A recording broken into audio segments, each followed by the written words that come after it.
Before we get into it, I got to shout out TrillBroDude from the You Know Ball podcast, the Slop Father. We just got done recording like an hour-long Sixers type podcast episode. Since I do videos on my channel, I'm just going to release them in different parts, and here's the first part. But definitely check him out. He's got a Patreon, just great stuff over there. Joining that will give you access to their Discord with a bunch of Sixers fans. Every video with him, his links will be in the description and of course pinned in the comment section. Follow him on Twitter and YouTube. But without further ado, let's get into it. Yeah, I think that's my one disappointment for this offseason is Oubre's kind of just going to be a starter, it seems. Hopefully not. Maybe Nurse will get creative. But I was really hoping they sign like Trey Lyles. I think he could be like a Nick Batum type player for that starting unit. And he's also a guy where you can kind of put Trendon Watford in that seventh man role, sixth man role. And then hopefully next season he could start because Trey Lyles would be like just a year of a starter because he's getting up there with age. Well, he's still young. He's like 29. But I think his three-point shooting, and he's always played well with the Kings. Like when he's on the court, the net rating is really good. I just think he brings a Batum-type presence, and I think it'd be perfect to put him at the 4 and next to Paul George and Joel Embiid if they were healthy. Do you agree with that? I feel like if they're going to go out in free agency and get someone else, it probably should be someone who's closer to their prime years like Lyles. Because right now, if you look at the disparity in the roster, it's either like the end of bench guys who are very clearly towards the end of their career, whether it's Lowry or Gordon or Drummond. And then you have guys that are very young. Like, I mean, everyone we acquired from outside of the Sixers this offseason is 24 and younger. So if you look at it like that, it's basically when I talked about like the two timelines thing, it's very obvious they're trying to hedge their bets if one of Joel Embiid or Paul George can't go next year, because it feels like they want to be a little bit more forward, future focused, if that's the case, and have a way to pivot out of this thing fairly nicely. And honestly, compared to where they were at 2 years ago, I talked about this. Like, it is crazy to think that 2 years ago, the only young good player we had on this team was Maxey, really. And now it's like Maxey, McCain, VJ, Justin Edwards. You took a few swings with guys like Bona and Broom, and you'll see what you can get with them from the second round. Like, they have options down the roster for future focus guys. They took a few more swings on guys that they could potentially get on cheap contracts this offseason in Watford, Walker, those guys. But they really lack those guys outside of Kelly Oubre. I don't think there's probably anyone between ages, 26 to 30 on this team.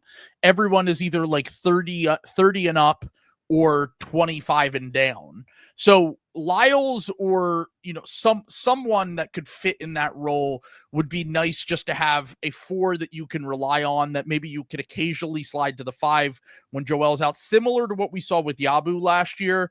But you would hope that whoever you can get, holds up a little bit better defensively than Yabu does. Just because, like, I love Yabu. Yabu was an ultimate vibes guy, incredible guy to have during a season that was just kind of a disaster overall. But when you're building a team around McCain and Maxey and these smaller guards, you want to have defensively tilted forwards and wings. And honestly, I would say the most disappointing thing that happened for me in the draft, like, I love VJ. I was happy with that pick. In the second round, look, I like taking a flyer on Broom, but ultimately Broom is someone that is going to be an offensively tilted 4, and he is probably going to fit. If he does work out, he'll probably look something more like Yabu, where he's a guy that, you might be able to run some dribble handoff. You might be able to, he looked decent when he had VJ to play with in the first game. As the guard play gets worse, it seems like he kind of struggles just because of his lack of athleticism and lack of verticality and ability to score inside. But the thing that I've just been looking at with this team is, like, I would have loved to trade up to get someone like Rasheer Fleming if it was possible. Yep. Because it's just like, I'm a little bit lower on, like, his upside. I don't think he's a big upside guy because I just don't think he's someone that can create. I don't think he's someone that has a ton of on-ball ability, decision-making ability on offense, but he's very obviously going to be a power forward who can rebound, a power forward who has a ton of length, is a traditional 4 that can hit open shots, finish plays, kind of the ideal version of what I just explained with Oubre, where it was like, if you could just get him to buy into that role, that feels like something that could happen with him. But, Lyles or like Chris Boucher wouldn't be like a horrible fallback. But I'm starting to look at this roster and I'm like, I kind of think that this is either them going into the season with this, or they're going to salary dump Andre Drummond to bring back Grimes and save money on dodge the second apron. And then they're going to go get another veterans minimum guy. And those are the two guys that are out there right now. But I will say my prediction has been this whole time is that if they are to go get someone in free agency that's a vet, whether it's like Chris Boucher or Trey Lyles or someone that ideally kind of fits that 4 spot that we need, I can guarantee you they're going to underperform, and then the younger guys are going to be better than them, and we're all going to be mad that the younger guys don't play. So maybe we really should just try the roulette wheel of the guys we just signed and see what we can get there, and then, address the 4 spot later if it really doesn't work. Yeah, I don't think the roulette thing is a bad idea because, I mean, Trey Lyles, I like him a lot, but he's not anything special. Yeah. So it's like, why not just give the young guys some hope? I'm liking Dominic Barlow. I'm not going to lie. He kind of gives me KJ Martin type vibes, but a little bit bigger. I don't think he has like the IQ that KJ Martin had. I wish we still had KJ Martin, but again, KJ was like 6'6", just too small. And he was like hovering in the 4. And sometimes Nurse would even play him at the 5. So I think Barlow, the hope is he kind of plays that KJ Martin role. And I was thinking, a little bit more size, and also more importantly, he's from here. He went to the prep. So yeah. He'll get that homecoming boost. Yeah, exactly. Just like Justin Edwards.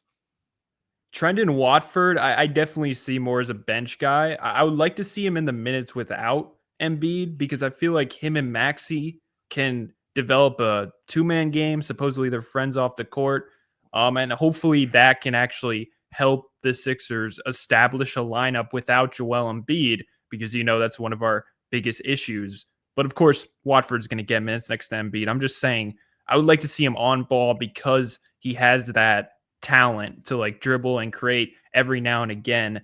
And then Jabari Walker, I really like. I think that's the dude that I would start if, you're starting one of those random, two-way guys that we gave a chance on.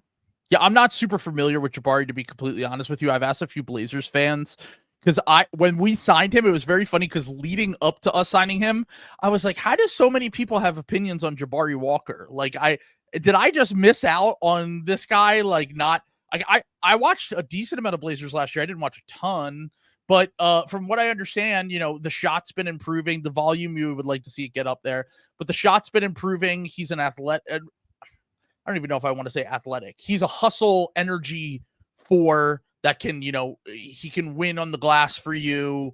He's someone who might be someone that, like you said, it might be matchup dependent on really where he can thrive with this team. But he does have the idea of him, at least, is what we were talking about earlier with like what we want from a Rasheer Fleming, Obi Toppin type guy, where it's just like, can you please fill in the gaps for us? Can we just have a normal 4 who can do 4 things? And that was the thing about the top of this draft is like once Flag was gone, I felt like there was no one that was going to fill that role for the Sixers. I felt like everyone we were going to draft was either someone who we are reaching on like Colin Murray Boyles, or someone that we are trying to fit into a box that they don't want to be in, like Ace Bailey. And the reason why I actually love the VJ pick is because I feel like VJ is the rare guard that has star upside, but also will do some of the dirty work stuff. And we desperately need guys that will just do dirty work stuff, because when you are building the team that they're building right now, like we have a lot of finesse players. Our best players are all finesse guys. They're not guys that are in the Jimmy Butler, Jason Tatum wing style role of guys who are going to be doing, role player stuff in addition to the star work. So I like I said, the one thing I do like about this offseason is that they've taken a bunch of low risk flyers on guys that could potentially work out. Now, they could not work out, but also you could do the same thing with vets. And what's the upside there when you sign an older vet? Like, even if we brought in Trey Lyles or we brought in someone else that was available in free agency this year, it feels as though we keep getting into these cycles where we only can get guys for 1 or 2 seasons. And then we have to overpay to keep them. And we end up in a situation like we did with Drummond or with Oubre. I'm kind of glad they didn't overpay to keep Yabu, even though I thought Yabu's contract was completely reasonable. I just feel like we always put ourselves down that pathway. We did it with Paul Reed. We did it with Mike Scott. Like, we're always doing this thing where we get like a vet or someone who's like in near or around their prime, and we end up spending too much to keep them. And then they never can recapture the magic that they had in their earlier stint with the Sixers. So at least here, like, if any of these guys succeed, there's a pathway where we can lock them up for 3 or 4 years on a contract. And then we have a piece of a young core moving forward.